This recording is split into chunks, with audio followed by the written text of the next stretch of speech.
After 8 years of patient waiting, Metroid Prime 4 is finally here. Published by Nintendo and developed by Prime's original developer, Retro Studios, who took over from Bandai Namco after the first version of Prime 4 was scrapped. Now, I've covered Metroidvania titles on this channel, but I've actually never had the chance to talk about Metroid. And it may come as a surprise to some of my longtime audience members to learn that it is among my favorite gaming franchises, with the Metroid Prime titles being some of my favorite games of all time. I have played them over and over, and I often listen to the Parasite Queen boss music when walking to the gym to get hyped. So you can imagine these last 8 years waiting for Prime 4 have been arduous for me. Thank God the brilliant Metroid Dread softened the wait. I initially wasn't planning on doing this video, but after rolling credits on Prime 4, I was left with a lot of thoughts. And before I knew it, I was scripting out the review and firing up the capture card on the second playthrough. There are things that I feel are wonderful about this game, but there are also things I feel fell woefully short. And as a longtime fan, I simply have to talk about them. So let's step into the Varia suit, warm up the scanner, and jump into the world of Metroid Prime 4 Beyond.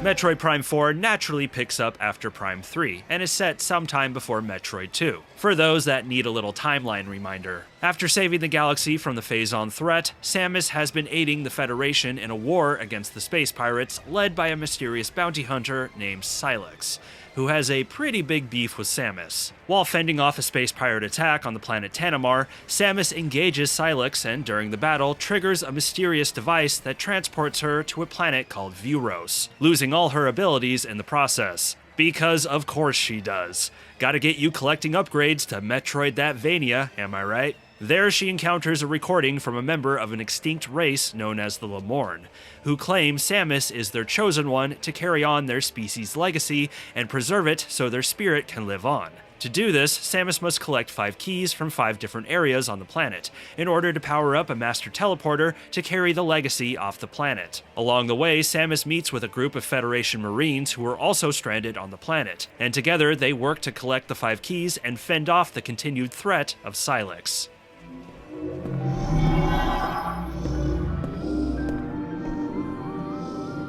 Much like its predecessors, Metroid Prime 4 is a beautiful game. I've seen some criticism out there of it looking dated, and sure, the fact that it's a cross-gen game with Switch 1 probably didn't do it many favors, and some assets, when scrutinized, show some blemishes. But when taken in full, the results, I feel, are brilliant. Environments are wonderfully composed and show off the immense skill of Retro's artists. They're alive and dynamic and lend the sort of encompassing, immersive atmosphere you hope for from a Metroid title, displaying some of the most unique art direction of the Prime series and overall franchise. The early areas had this spiritual yet alien feel to them that was so novel to me, indicating that I was in for something unlike any other Metroid title. In terms of visuals, that is. Samus's character model might be the best of the whole franchise. The Varia suit has never looked better, and the Viola suit might be the sleekest and sexiest, making Samus look like a pro racer, which makes sense as it is required to drive the Viola bike. And the Marine characters have mighty impressive facial animations and detail, although unfortunately these are shown sparingly.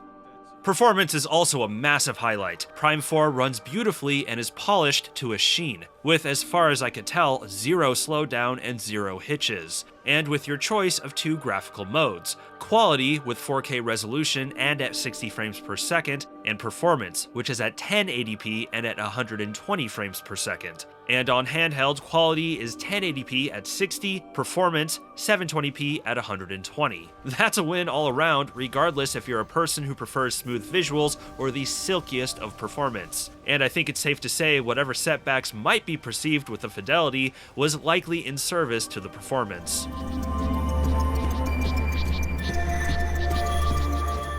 Now, to be honest, when I entered some of the areas and found them to be an ice biome or a fire biome, I did roll my eyes a little, as these are the sorts of locations that are reoccurring in the series. But even when in a place that felt familiar, I was delighted to find it had an element or some sort of visual turn that made it feel unique. One area you go to is a research facility embedded in a snowy mountain. As you descend through it, you'll find that its halls are frozen and gray. It's a haunting, dead-looking place. But then, when you power up its generator, the facility comes to life, with flashes of yellow illuminating the gray walls and ice dripping everywhere. And as you make your way back up, the facility becomes more and more thawed and alive, revealing striking white walls and advanced technology, with the music picking up to match the metamorphosis.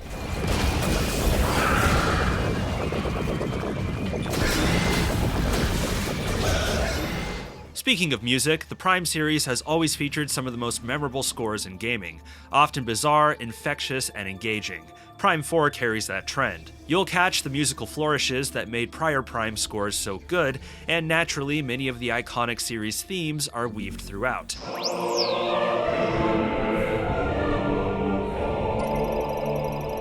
But what Prime 4 adds to the tapestry is some rocking electric guitars and drums, something that nicely complements the new bike, but also characterizes Vioros's technological advancement and industry.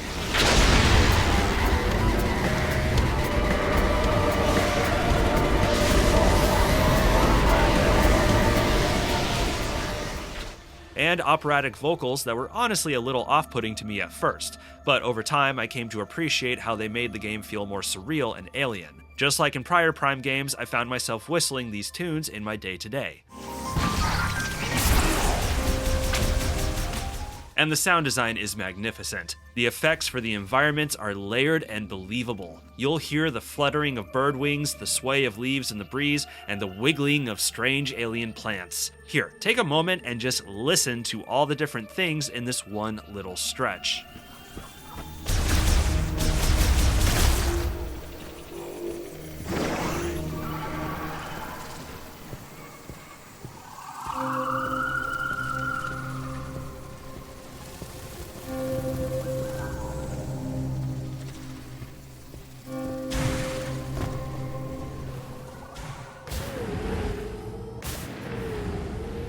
The only aspect of the presentation I had a negative reaction to was the desert, but I'm going to put that aside for now and touch on it a little later.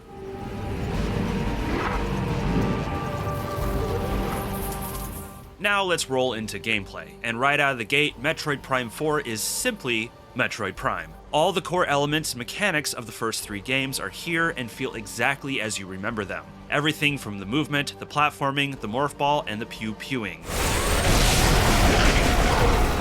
Retro Studios has not missed a step in this regard, and any Metroid Prime fan will find themselves easily slipping right back in. It carries over the revamped shooting mechanics of Metroid Prime 3, that were later brought into Prime 1 and 2 via the Metroid Prime trilogy, where you lock onto enemies and within that lock-on reticle can move the crosshair to specific targets, something that comes into play heavily in the boss fights. And like in Metroid Prime Remastered, you can control it with the Joy-Cons Wiimote motion style, or with a good old-fashioned controller, twin-stick style. In my initial playthrough of the game, I stuck to my Pro controller and really had no complaints, except for aiming within the lock-on reticle with the right stick can feel slow and clumsy, and sometimes uncomfortable, particularly if you're playing this way handheld. I got some gnarly hand cramps, especially during the boss fights. Or maybe I'm just getting old. Although you can wiggle the controller into gyro aiming if you need it. Maybe not the best way to aim for some, but it can take some pressure off your thumbs.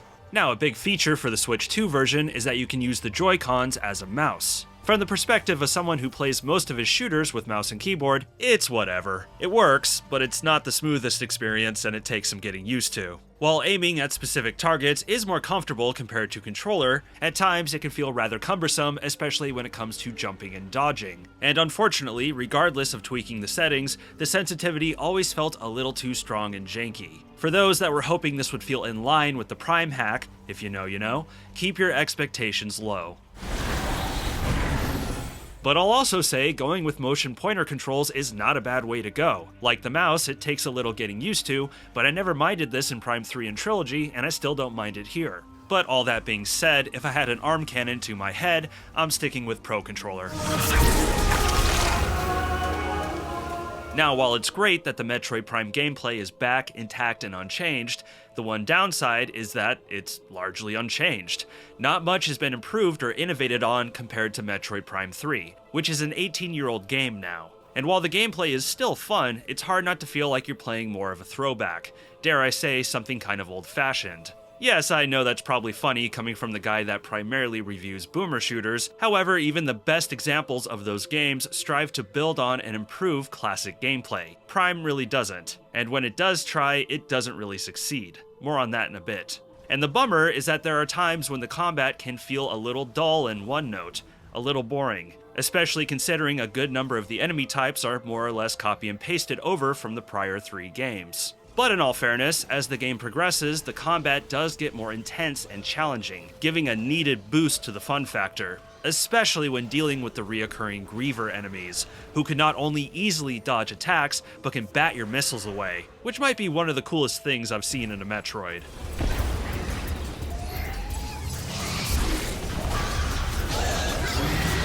So if you find the first few hours of the game to be a bit of a snooze, keep pushing, you will be rewarded. The central gimmick of Metroid Prime 4 is Samus's new powers of the mind. At the beginning of the game, Samus's helmet is infused with a psychic crystal that allows her to use psychic abilities, largely expressed through her scan visor. I'll be frank, I found this whole concept to be real half-baked. The first key psychic ability you gain is the Psychic Glove, which allows you to manipulate objects in the environment, like moving switches or opening gates, and occasionally you do a little pattern drawing minigame with it. Honestly, it's nothing new for the Metroid series, as Prime 3 had similar mechanics and minigames. It really doesn't feel that substantial to the gameplay. Its most important function is interacting with psychic motes, basically little purple energy balls you grab and throw into slots to power stuff up or open things up. These had the potential to be more interesting and could have led to some cool puzzles, but they never go beyond grab purple ball and put it into slot to open door or power thing up. It's basic and underwhelming.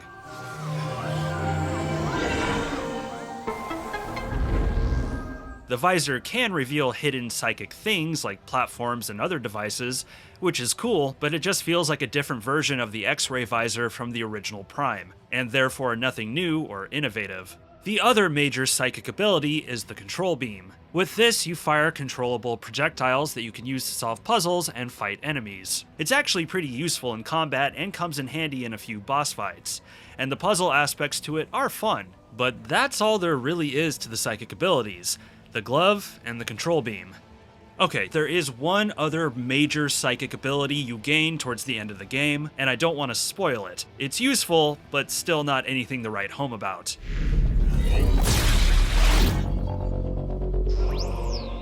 Technically, there are more psychic abilities for Samus to gain, but the thing is, they're all the same abilities from previous Metroid Prime games, but with the word psychic tacked onto them. So there's Psychic Bombs, Psychic Power Bombs, Psychic Charge Beam, Psychic Boots, Psychic Grapple, Psychic Boost Ball, Psychic Spider Ball. To be real clear, these are the same abilities from previous Primes. They work exactly the same. They just have Psychic in their name now. Doesn't anyone notice this? I feel like I'm taking crazy pills! It's borderline comical. The only abilities that have had quote-unquote psychic tweaks is the double jump boots, as they allow you to stand on psychic platforms now. Oh gee, neat. And the Morph Ball Bomb, which can be used as a psychic mote for a few puzzles. That's actually really cool. I would have loved it if all the abilities, or at least most of them, had some extra twist to them like that. But alas, no. Now, are these abilities still fun and useful? Yeah, of course. They were back in prior games, they are here too. Some of them I would say are in their best form in the series, but I would have loved to have something that was actually new, or again, some sort of twist on these classic abilities. Ultimately, the psychic abilities are uninspired and forgettable. While there was potential for them to be more interesting, they end up feeling like a shallow label slapped onto the gameplay to make it appear new and different, when in actuality, it really isn't.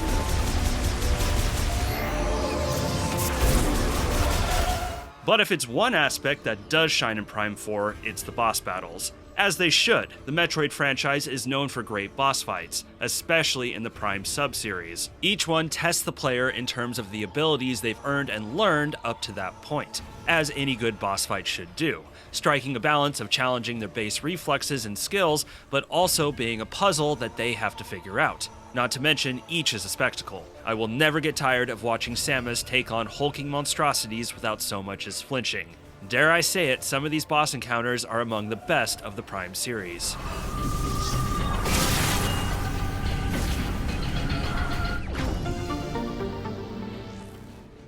Something I haven't touched on yet is the level design and overall Metroidvania of the game. Well, the maps are not the best in the series, but they're also far from the worst. I'm including all Metroids here, not just the Primes. Compared to the other titles, the maps are more linear. I'd say the greater focus for them is on combat and set pieces, with most of the 5 areas revolving around powering something up, like getting the Viola assembly line running at the Volt Forge, or as I mentioned before, starting up the generator to thaw out the research facility. A bit samey, but it facilitates fun moments, with each having a metamorphosis that is driven by the player.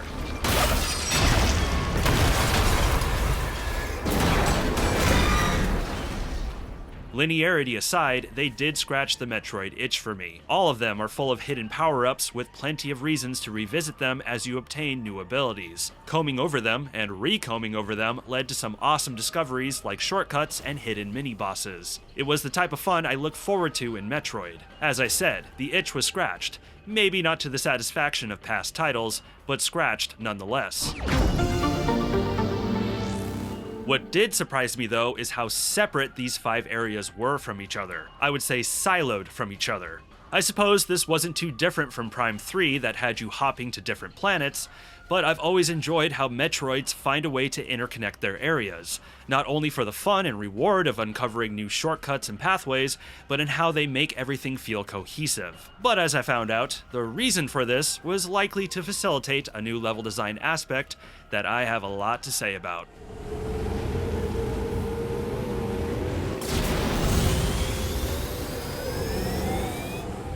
And now we come to the desert, an aspect of this game that has proved pretty divisive with players, and I hate to tell ya, but I ain't one of its defenders. The desert is a large open-world area the player can traverse with Viola for purposes of exploration, doing challenges, collecting, and traveling to the game's various areas. On paper, it's not a bad idea. I think the concept of making Metroid more open-world is the right way to go, but it's the execution here that leaves much to be desired. First, before we get into it, I do like the bike, Viola. I think it looks cool, I think it's fun to control and fight with. There's some really satisfying mechanics with it, like boosting and dashing. I would have liked if there were more upgrades for it. Besides collecting extra boost, you only substantially upgrade it once, to traverse a specific obstacle. But overall, it's executed well, and I would like to see it, or something like it, show up in a future Metroid. I'm all about giving Samus a vehicle besides her ship. The bike is cool, the desert isn't.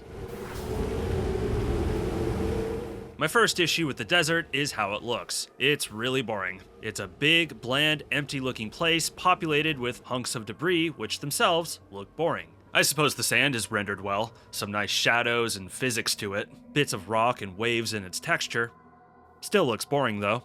I mean, if you're gonna make it a desert, fine, but we couldn't have gotten more creative here? Had more interesting structures or planet geology to break it up? I mean, we are on an alien planet. We have some wiggle room here. For Pete's sake, it's a knockoff Arrakis and by extension a knockoff Tatooine. And as I drove through it, I couldn't help but wonder who thought this was a good idea, especially when compared to the other areas of the game that are so beautiful and artistically realized. I mean, this should have been the coolest looking area of the game to entice players to be in it and explore it, especially since there is a sizable chunk of the game players have to spend in here to progress. Every time I entered it, I just wanted to leave. Next is the design. The desert is literally a big square with the different areas on its edges that you enter through tunnels, serving as loading sequences.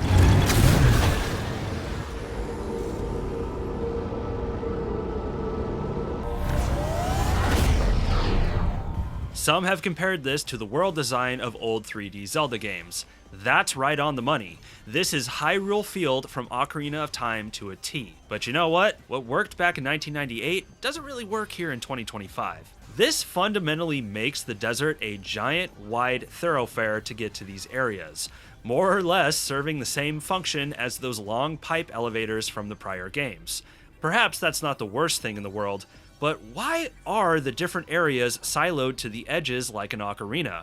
Why couldn't they have been integrated into the desert more? Been more physically present? Wouldn't that have been more interesting? Wouldn't that have led to more stimulating terrain to explore? Perhaps used as a means to connect these otherwise siloed areas to each other in special or secret ways for the player to uncover? Create cool shortcuts or special entrances? You know, like in prior Metroids? I mean, this could have felt much more cohesive and interesting to the player, much more like a Metroidvania. It borderline feels rushed, as if this was a late development decision, plopped into the game and hastily connected to everything else. And yes, you do other stuff in the desert other than travel through it, but those activities are shallow padding. You can find upgrades like missiles or shot tanks from the debris, but those are easy to obtain assuming you have the ability for it and hardly tax the brain. And most of the time in the desert, you'll be collecting green crystal.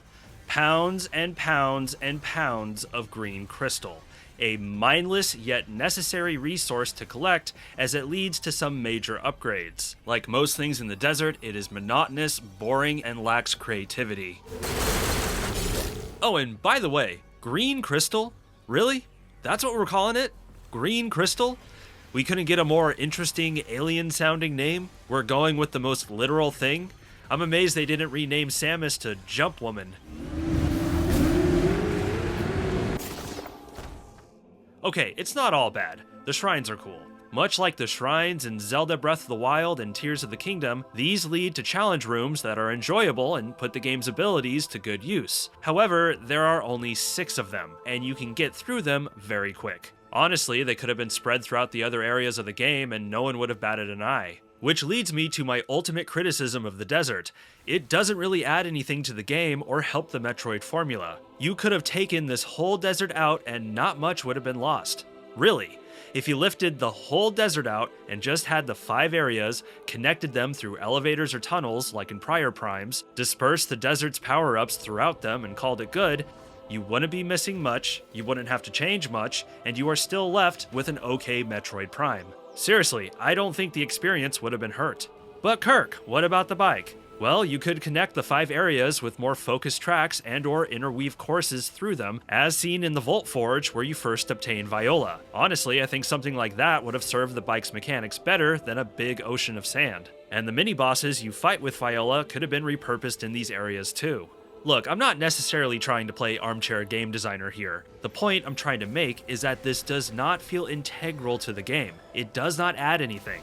I wish it did. Again, I don't think it's a bad idea. Going open world with Metroid is the way to go if you ask me, but this implementation truly feels tacked on and clumsy. It's not the worst thing I've seen put into a Metroid game. Most of what's on the Metroid Other M disc takes that prize, but it's definitely one of the most disappointing.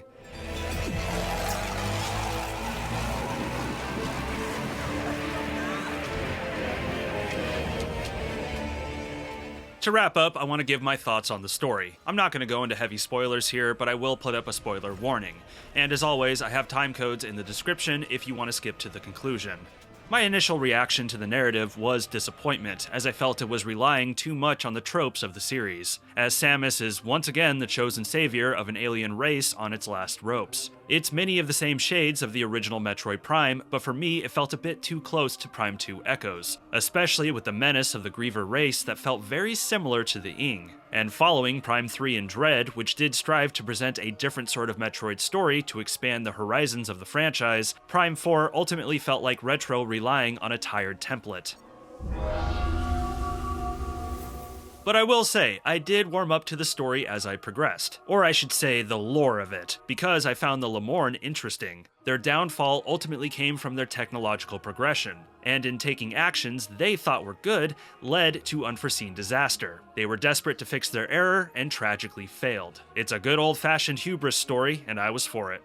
Unfortunately, while I found the lore fascinating, it does leave one too many question marks and plot holes, such as how the Lemorn were able to predict the coming of Samus, how the Federation came to be in possession of the mysterious artifact that kicks off the whole game, or even what the thing is, and how the villain came to be integrated with their technology. Now, maybe I missed something and someone in the comments can better explain it, but these things just felt murky to me. Samus Aran? Hey! Hey, Samus Aran! I'm stuck! Help me out! Oh!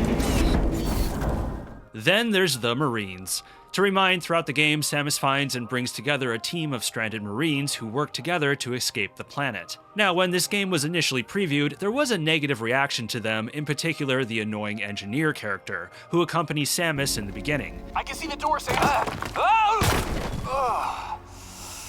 I'm good. At the time, though, my instinct was that this was probably overblown, and I was right. This particular character goes away after the first area, although he does chime in with unnecessary hints that can't be turned off. That is annoying. If you're unsure where to go, you can always explore the unsurveyed areas. Have you checked out the Snowy Mountain? But otherwise, these Marines are not as intrusive or irritating as some have made them out to be. But that doesn't mean they're interesting characters. While the game does put in the effort to flesh them out and make them feel integral, admittedly I did get a kick out of the female Marine, Armstrong, who fangirls over Samus. Is this a new suit? It's amazing. I love it. I love it so Private. much. Yes, sir. Overall, I didn't find them all that compelling, and a lot of their writing was mediocre. A Mark 99 mech? I'd recognize that frame anywhere. Mark 99 mech, this is Samus Aran. Bounty hunter? You know her. She's famous. You look very familiar. Not helped by the fact that their dialogue is filling in for the awkwardly mute Samus. It's good to finally cross paths with you, but tell me, where are we? We were deep in gunfire. I lost visuals, then woke with a busted comms unit and a leg to match. Look, Samus's dialogue was horrific in Metroid Other M, but we gotta move on from her being silent because it's just getting weird now. Identify yourself.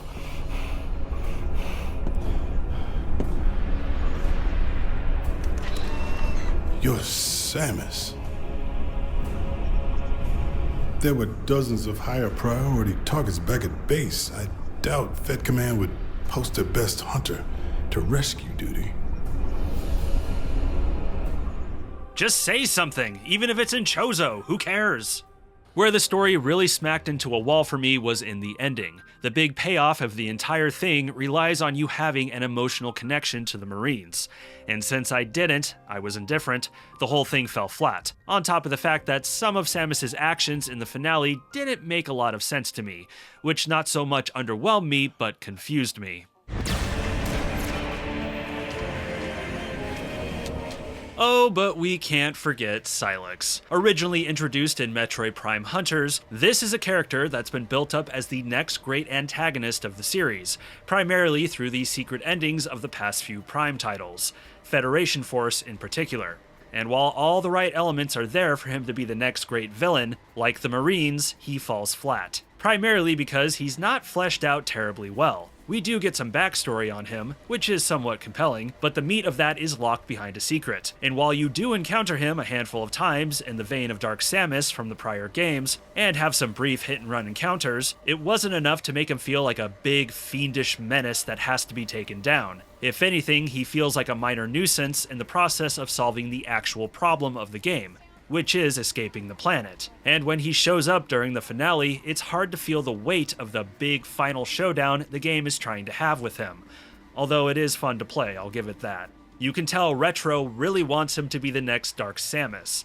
But the thing is, that's a villain that was intelligently built up over the course of 3 games. Samus essentially helped create her, and we watch her become a galaxy-threatening entity. I mean, Dark Samus is the namesake of the series. She's literally Metroid Prime. Sylux simply doesn't have that sort of build-up.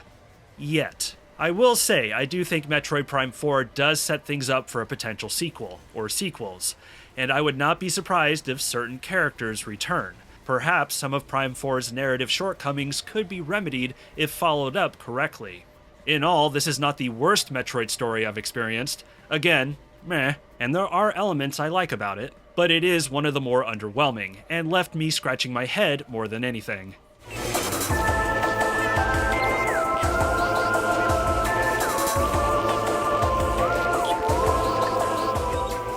Overall, I am disappointed with Metroid Prime 4, but I want to stress, I don't think this is a bad game, I don't think it's a bad Metroid, I don't even think it's necessarily a bad Prime. All the elements that made the first 3 Primes fun is still here.